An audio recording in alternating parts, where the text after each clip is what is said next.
Pagsilay nila sa kinaroroonan ni Fidel, bumungad sa kanilang mga mata ang dalawang kapatid ni Ibrahim na hawak-hawak na nito.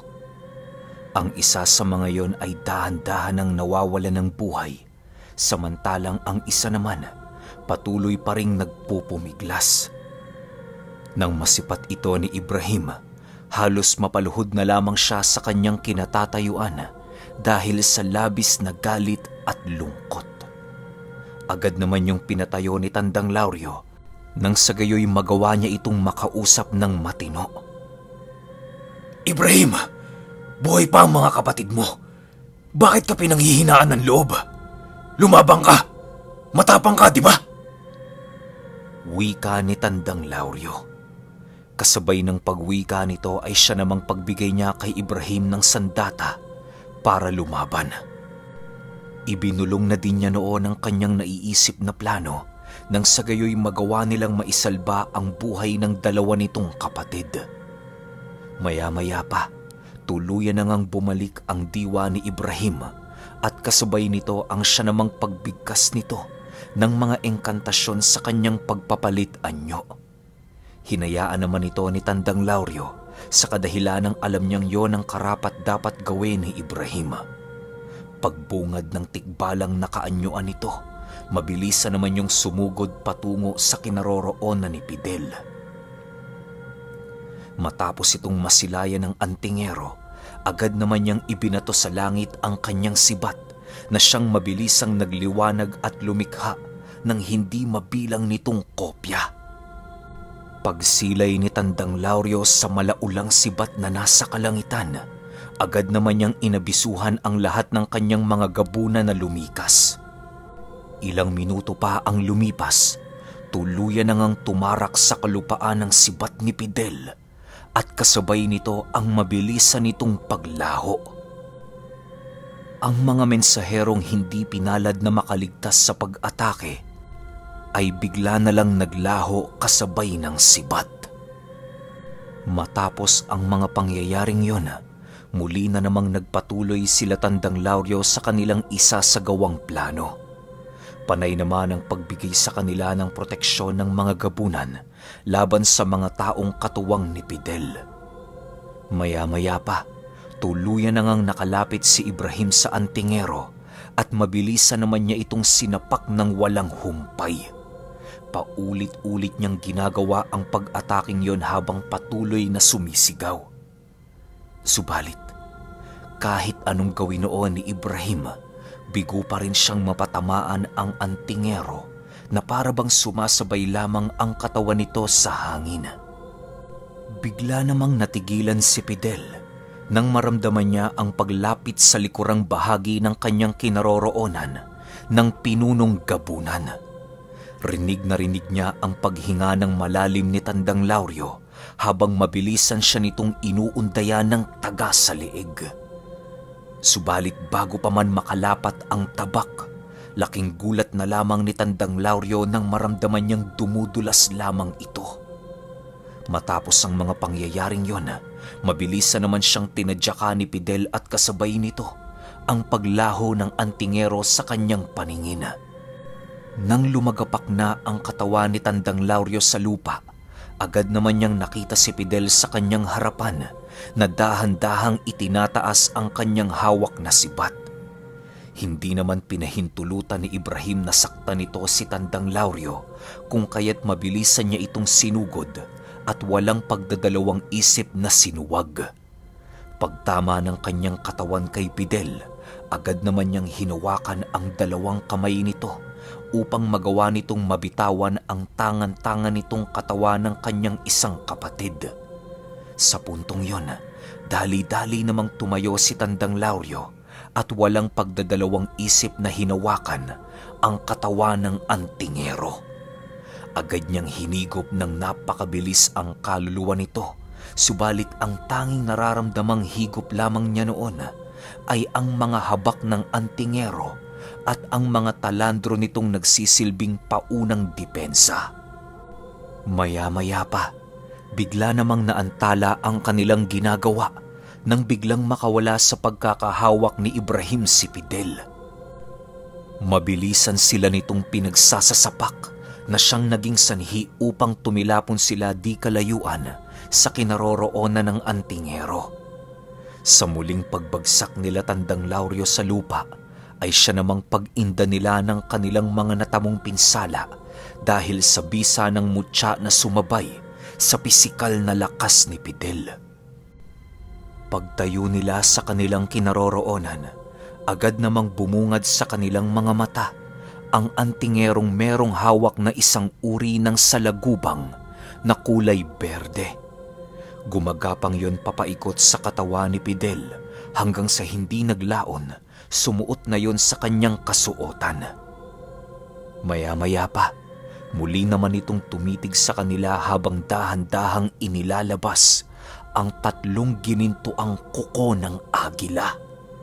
Kasabay ng pagkuha nito ng antingero, ay siya namang pagtarak niya nito sa liig habang nagwiwika ng, "Isang maliit na sakripisyo para sa walang hanggang kapangyarihan." Matapos itong masilayan ni Ibrahim, agad namang nagbigay ito ng abiso kay Tandang Lauryo na umatras na muna sa lugar na yon pansamantala. Hindi umano nila magugustuhan ang mga susunod na mangyayari kung pipiliin nilang patuloy na lumapit sa kinaroroonan ng nilalang. Dagdag pa ni Ibrahim na ang itinarak nitong agimat sa kanyang leeg ay indikasyon na binasag na ng antingero ang selyong nagkukubli sa kanyang buong lakas. Karaniwan na itong ginagawa ng mga antingerong naninikil ng mga amumongon kapag sila ay nalalagay sa alanganing sitwasyon. Bagaman napakasimple lang ng ginawa noon ni Fidel, hindi umano yun basta-basta ayon kay Ibrahim, sa kadahilan ng bibihira lang ang nagtataglay ng mga usal para doon. Kapag nagkamali sa paggamit ng mga buhay na salita, kakainin ka ng iyong mismong agimat na tangan-tangan. Hindi pisikal na pagkain ang gagawin nito, bagkus ay espiritual. Ayon pa kay Ibrahim, napakamapanganib malagay sa ganoong sitwasyon sa kadahilan ng kapag nagawa kang makain ng agimat na yon, tuluyan ang maglalaho ang iyong pag-iral sa lahat ng dimensyon, mapapisikal man o espiritual. Kumbaga, doon mo na tuluyang mararanasan ang tunay na kamatayan na siyang labis na kinakatakutan ng lahat ng nilalang. Subalit kapag nagawa mong makabisa ang mga karunungan para sa ganoong uri ng agimat, mabibigyan ka nito ng isang kakayahan na halos imposible na sa katotohanan. Matapos maisagawa ni Fidel ang kanyang mga ritual, bigla naman itong sumigaw ng napakalakas habang patuloy na ibinabaluktot ang kanyang buong katawan. Nananatiling nakaantabay lang naman noon sila Tandang Lauryo habang patuloy na inihahanda ang kanilang mga sarili. Maya-maya pa, bigla namang nanlaki ang kanilang mga mata nang masipat nila ang dahan-dahang paglaki ng mga kalamna ng antingero. Matapos ang mga pangyayaring yon, bigla namang naramdaman nila Tandang Lauryo ang nag-uumapaw na pisikal na lakas ng nilalang. Halos hindi na din ito makatayo ng tuwid dahil sa nagsisiumpugan nitong kalamnan sa kanyang tadyang. Maya-maya pa, agad naman silang naalarma sa kanilang kinatatayuan nang masipat nila ang pagyuko ng nilalang bilang isang hudyat ng nalalapit nitong pagsugod. Paglundag ng antingero sa kanyang kinaroroonan, mabilis na namang napailag sila Tandang Lauryo upang maiwasan ang pag-atake nito. Subalit bago pa man ito lumapag sa lupa, nagawa na nitong ibahin ang kanyang direksyon upang muling sugurin sila Tandang Lauryo. Pagsilay ng pinunong gabunan sa kanyang likuran, laking gulat na lamang niya nang masipat niya ang napakabilis na paglusob ng antingero. Kahit ang pananggalang na isinilag doon ni Tandang Lauryo, hindi naging sapat upang mapigilan ang napakalakas na pag-atake ng nilalang. Pagkabasag ng pananggalang yon, bigla namang bumulwak sa bibig ng pinunong gabunan ang halos napakaraming dugo dahil sa pagtama sa kanya ng isang sapak na nanggaling sa antingero. Pinilit pa yung salagi ng kanyang dalawang kamay, subalit hindi ito naging sapat para mapigilan ang napakalakas na pag-ataking yon. Pagbagsak niya noon sa lupa, ay siya namang mabilis ang paglapit sa kanya ng iilan niyang mga gabunan na nasa paligid. Tandang Lauryo! Tandang Lauryo! Tatagan ninyo ang sarili ninyo! Hindi pa tapos ang digmaan. Napatay na namin ang lahat ng alipores ni Fidel. Kung kaya't magagawa na namin kayong tulungan. Paano kami lalaban kung kayo mismo ay sumusuko na? Wika ng isang gabunan. Nang marinig ito ni Tandang Lauryo, agad naman niyang iminulat ang kanyang dalawang mata upang magawa niyang masilayan ang kanyang mga kasama. Pagtayo niya sa kanyang kinabagsakan, mabilisan naman niyang nasipat si Ibrahim at ang isa nitong kapatid na patuloy na lumalaban. Kahit nang hihina na noon si Tandang Lauryo, pilit niya pa ring tinatataga ng kanyang sarili alang-alang sa mga gabunang naniniwala sa kanya. Ilang minuto pa noon ang lumipas, tuluyan na nga niyang nabawi ang kanyang lakas dahil sa patuloy niyang paghigop ng mga esensyang nakapalibot sa buong lugar. Pagbalik ng buong lakas ni Tandang Lauryo, agad naman niyang iniutos sa kanyang mga gabunan ang naiisip niyang plano. Inilahad niya din sa mga ito na purong pisikal na lakas ang tanga ni Fidel, kung kaya't magagawa nila itong tapatan sa pamamagitan ng paggamit ng mga lihim na karunungan. Kinakailangan din nila noong maghiwa-hiwalay nang sa gayoy magdulot ito ng kalituhan sa kanilang kalaban.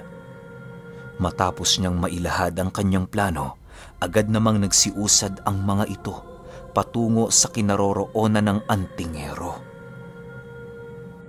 Paglapit nila sa lugar ng digmaan, napansin nila si Ibrahim na labis ng nahihirapan. Bagaman nasa kaanyo-anyo ng tikbalang, hindi pa rin ito nagagawang maikubli ang pinsalang kanyang natamo sa patuloy na pakikipaglaban sa antingero. Maya-maya pa, bigla namang naantala ang kanilang pakikidigma nang masipat nilang tumayo ang isa sa mga kapatid ni Ibrahim na merong napakalubhang pinsala.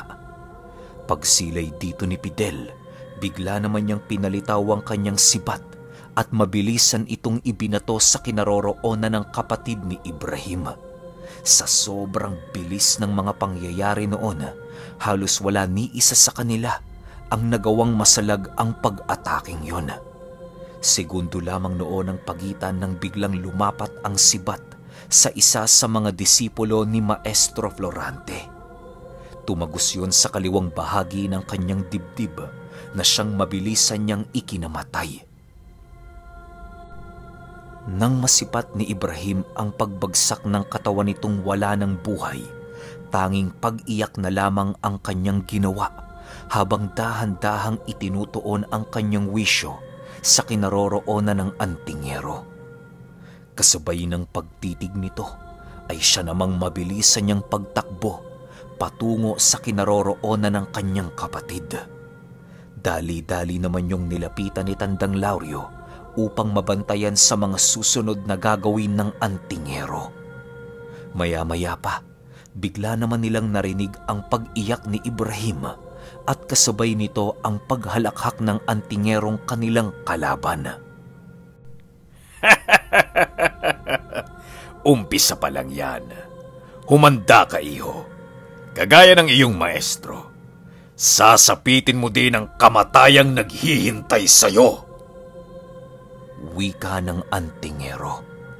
Nang marinig ni Ibrahim ang sinabi nito, agad naman siyang natigilan sa kadahilanang naging palaisipan para sa kanya kung ano ang sinabi nito. Bagaman hindi siya naniniwalang patay na si Maestro Florante, nagdulot naman ito sa kanya ng labis na sakit at kalungkutan. Doon na din sumagi sa kanyang isipan na wala nang saysay ang kanilang ginagawang pakikipaglaban. Pagramdam ni Tandang Lauryo na nawawala na yon ng pag-asa, agad naman niya itong nilapitan at dahan-dahang hinawakan ng mahigpit. Huwag kang maniwala sa lahat ng kanyang sinasabi, kaibigan. Buhay pa si Maestro. Nararamdaman ko ito. Wika ni Tandang Lauryo. Kasabay ng pagwika nito ay siya namang mabilisang pagtayo ni Ibrahim upang muling sugurin ang kanilang kalaban. Sa puntong yon, kitang-kita na nila ang pagwawala nito na para bang tuluyan na itong nawala ng bait. Pilit man yung pigilan ni Tandang Lauryo, ngunit hindi siya nito nagagawang mapakinggan. Sa paglapit ni Ibrahim sa kinaroroonan ni Fidel, agad naman niya itong pinaulanan ng kanyang mga suntok na halos wala na itong pakialam sa kung sino man ang kanyang matamaan. Ang mga gabuna noong nakisawsaw na din sa laban, pilit nang nagsilayuan dahil maging sila nagagawa ng matamaan ng pag-atake ni Ibrahim.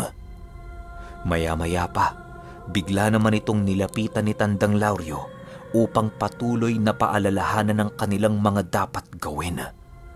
Subalit kahit anong pakikipag-usap niya noon kay Ibrahim, bigo pa rin siyang makakuha ng kasagutang nagmumula sa bibig nito.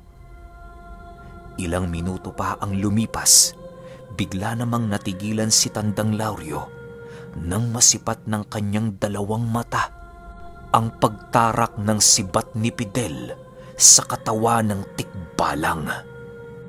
Mabilisan noong sumubasob ang katawan ni Ibrahim sa lupa na siya namang labis na ikinagulat ng karamihan. Matapos ang pangyayaring yon, agad namang nilapitan ng antingero ang isa pa nitong kapatid at walang habas na pinaulanan ng saksak sa buo nitong katawan. Hindi na yon nagawang matulungan ni Tandang Lauryo sa kadahilan ng wala siyang balak iwan ang katawan ni Ibrahim. Ilang minuto pa ang lumipas, muli na namang sumugod sa kanilang kinaroroonan ang antingero upang tapusin na ang digmaan nitong kinakaharap. Agad naman yung pinigilan ng mga gabunan ni Tandang Lauryo sa pamamagitan ng pagtulong-tulong ng mga ito upang maitaboy si Fidel sa kinaroroonan nila Tandang Lauryo. Habang nasa kasagsagan noon ng digmaan ang mga gabunan, bigla naman silang natigilan nang marinig nila ang pag-atungal ng isang aswang di kalayuan sa kanilang kinaroroonan. Pagsilay doon nila Tandang Lauryo, laking gulat na lamang nila nang masipat nila ang isa nilang mensahero na kasama ang maestro. Sa puntong yon, bigla namang nakaramdam ng pag-asang manalo sila Tandang Lauryo dahil sa paglitaw ni Maestro Florante. Habang patuloy nilang pinagmamasdan ang paglapit nito, maigi naman nilang binabantayan ng antingero upang magawa nilang maiwasan ang mga susunod nitong pag-atake. Ilang minuto pa ang lumipas, tuluyan na ngang nakalapit si Maestro Florante sa lugar na kinahihigaan ni Ibrahim. Maestro, salamat naman ho't buhay kayo. Wika ni Ibrahim habang patuloy na iniinda ang kanyang sugat. Lauryo, bantayan mo muna itong disipulo ko. Ako na ang bahala kay Fidel. Wika ni Maestro Florante matapos niyang marinig ang sinabi ng kanyang disipulo. Kasabay ng pagwika nito ay siya namang mabilisan niyang pagbagtas ng daan patungo sa kinatatayuan ni Fidel.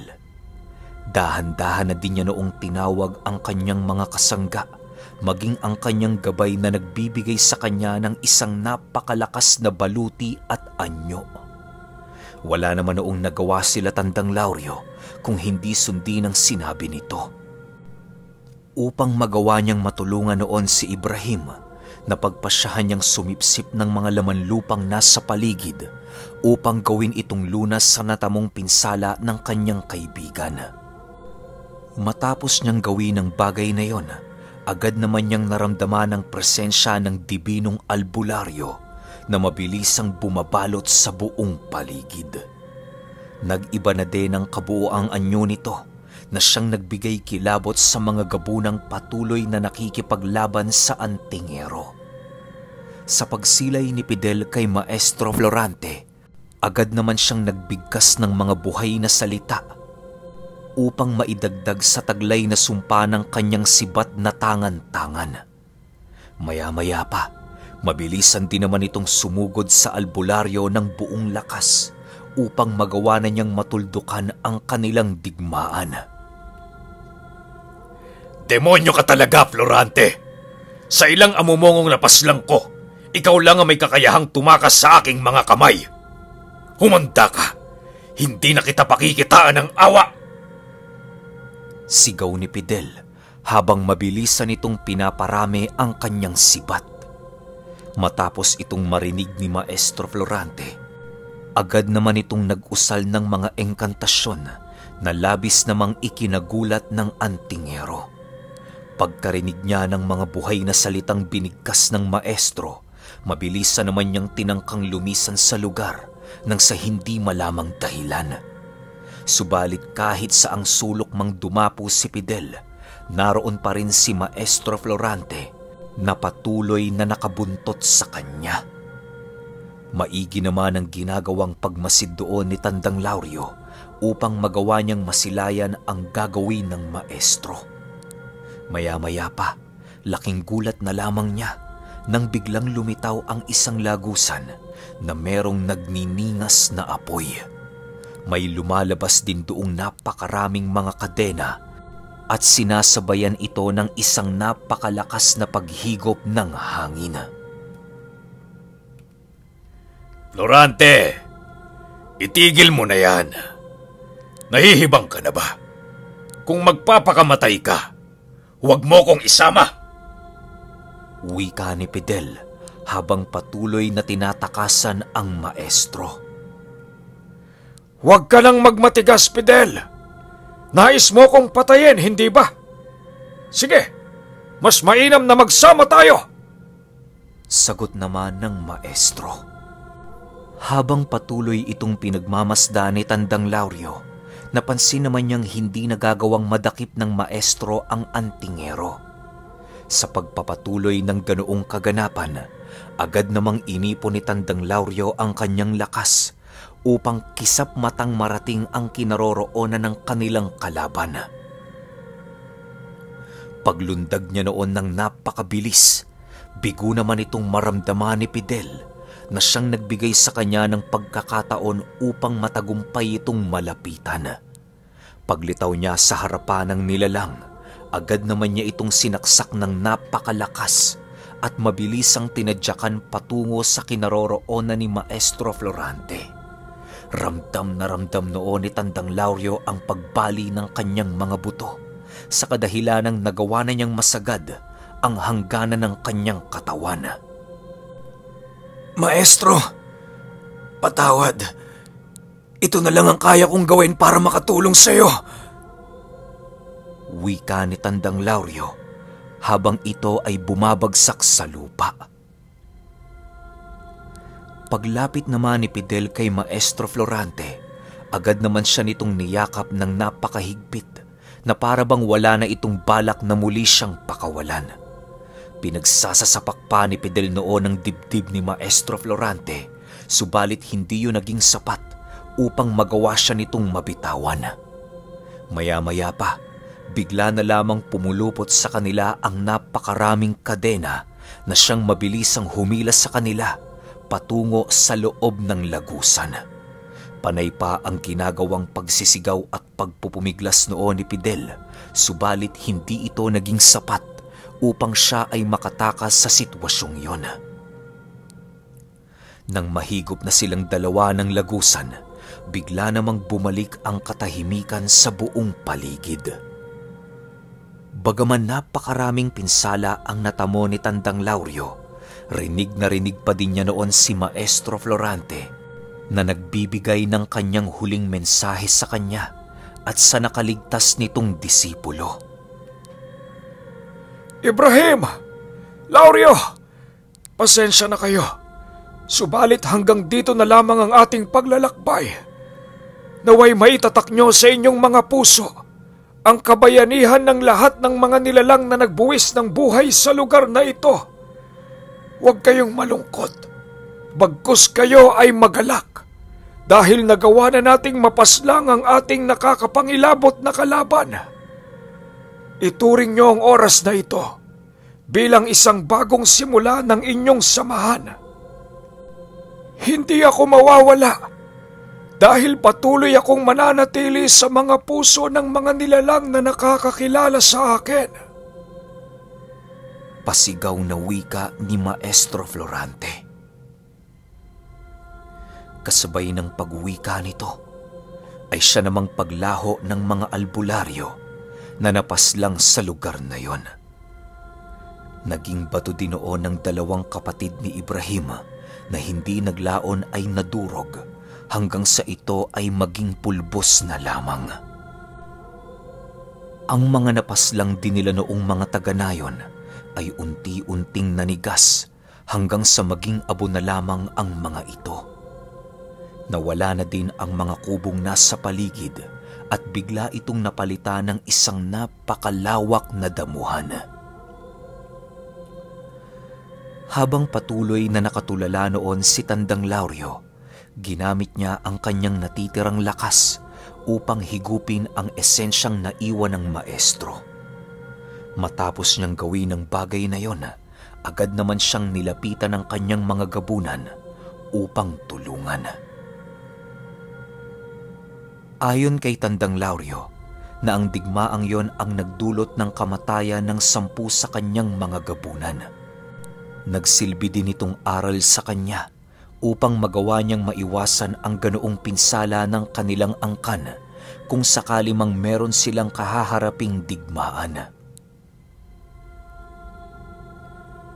Makalipas ang ilang taon, kahit papaano, dahan-dahan nang natatanggap ni Ibrahim ang mga nangyari.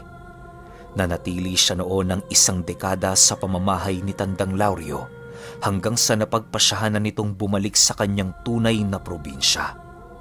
Sa loob ng ilang dekadang yon, napakalaki na ng pinagbago ni Tandang Lauryo at ng kanyang mga gabunan.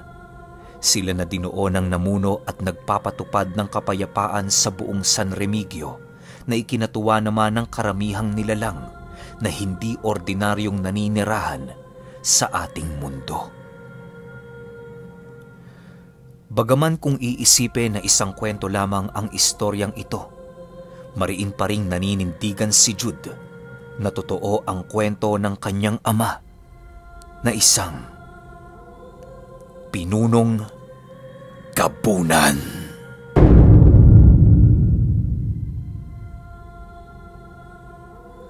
Okay, opinyon ko para sa buong kwento. Napakaganda at napakasarap pakinggan.